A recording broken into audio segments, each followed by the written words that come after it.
done, and I find myself wondering what did happen to the last 10.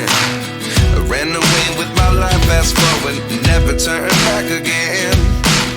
It's kind of funny that the more we pass time, the more we need to set the rewind.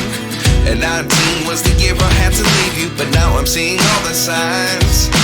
Is this really happening? I can't believe it's true. I'm just as surprised as you.